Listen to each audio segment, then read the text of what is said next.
Еліміздің ең танымал видеомейкері күні бүгін Уилл Смиттің өзіне шапан жапқан Байдастан бауырымыз. Қош келдіңіз. Қош көрдік. Бізде қысқа нұсқа сұрақтар. Сіз қай кезден бастап Байдастан болып жүрсіз? Мен негізі 7 жыл бұрын аккаунтымды Байдастан деп ашқан. Бірақ 3 жыл бұрынға дейін 5000 подписчикқа дейін ғана жеткен. Видео түсіріп, камерамен түсірдім, сөйтіп дронмен түсіріп бастағаннан кейін соңғы 3 жылда Аллаға шүкір 1 400 болып тұр. Ол деген сөз 5000 подписчик болса, сіз бір жерде жұмыс істедіңіз деген сөз ғой. Мен басында қазақ тілі әдебиеті мұғалім болып жұмыс істедім. Одан кейін видеограф болып Астанаға ауысқанда видеограф болып жұмыс істедім.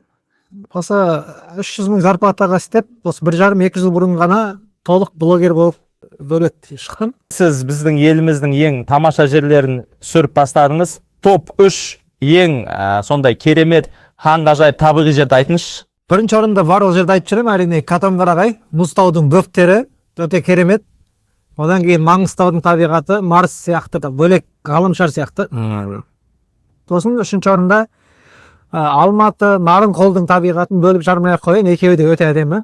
Өзіңіз де жассыз, бірақ мысалы 5 жыл бұрынғы Байдастанға қандай кеңес беретін едіңіз? 5 жыл бұрынғы Байдастанға ең бастысы еңбектену керек. Кез келген жетістікке шүкір ету керек. Ол барлығы шүкіршілік еткеннен кейін барлығы Аллахтан.